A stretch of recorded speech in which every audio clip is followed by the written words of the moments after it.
Hi, my name's Steve Cooley from Proventure Consulting, and today is the first of our Advent videos. So today I'm going to talk about what do you do, how do you prepare for starting a new job, especially if you think that in starting that job you've pitched yourself and you've pitched a series of results and you're starting to think, oh, am I going to be able to deliver on this? So first bit of advice to say is don't worry. Everyone feels anxious before they start a new job. So recognise that in moving to this new job, in the run up to getting the job, you're going to have done loads of research about the job, about the organisation. You'll have thought through potential outcomes for the future. You might have described some outcomes, and they'll be excited about you. But you'll have a pretty good idea about the areas that you're going to need to develop as well. Now, we always say, think 2 jobs ahead. So even though you're moving into this new job, you're already thinking, where am I going to move to? Okay. So what you do is the first thing you do is you think, I'm going to set myself some objectives. I'm going to set myself some work objectives, the outcomes I'm going to deliver and when I'm going to deliver them. And I'm going to set myself some personal development objectives so that I can start to make the pitch for the next job. Okay. We always say 60-40 rule. You should be able to do 60% of the job, 40% of the job is the growth area. So that's obviously the area that you're going to look at to take you on to the next level job. So beforehand, knowing the research you've done, you're going to have set yourself some very clear targets, work-based targets that you would expect to deliver in 3 months, 6 months, 12 months, up to 2 years. You're always going to reevaluate these, but this is an idea that you're going to set those targets, and you're going to have set some personal development targets. Now, what's really important, you've got that before you start the job. What's really important is you only have fresh eyes on that organisation once, and that's when you joined. 6 months later, you'll be consolidating to their culture, you'll have got used to their processes, and you'll lose that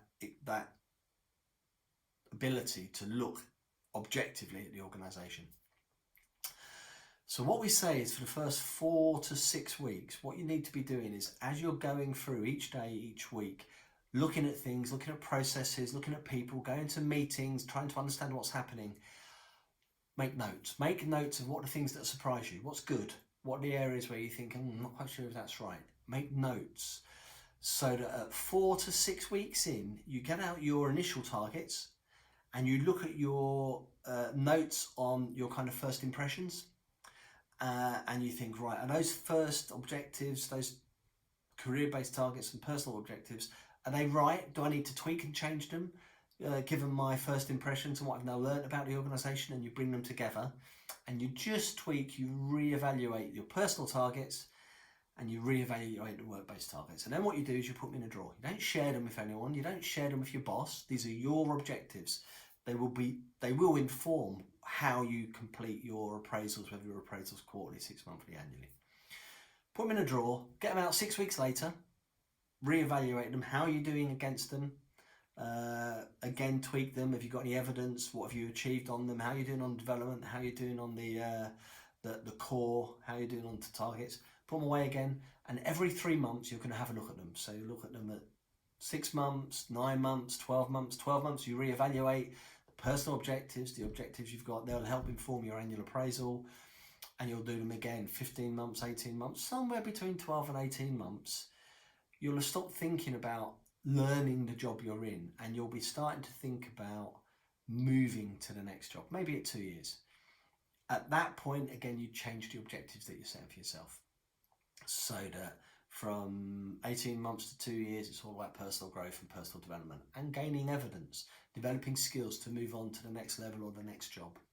Okay, so that 3 years, 4 years, whatever time frame you've set yourself, depends on the seniority of the job. You've got evidence of the journey you've been on. You've documented it all the way. It can all be used to populate your SORA template or your skills and achievements template. If you don't know what we mean by that, then I'll cover that in a future video. And you've got evidence that you can use to discuss at future interviews and to populate your CV. Okay, it gives you momentum, it gives you direction, and it will help you stand out and work. It will help you give evidence for your appraisals and form any arguments you may have about why you should be promoted in your own head and to your employer and future employers.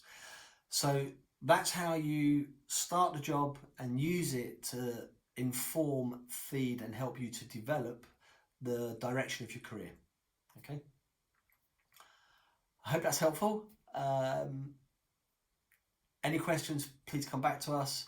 I'll be posting more videos. I hope to speak to you at some point in the future. Happy Christmas and thanks for watching. Cheers. Bye.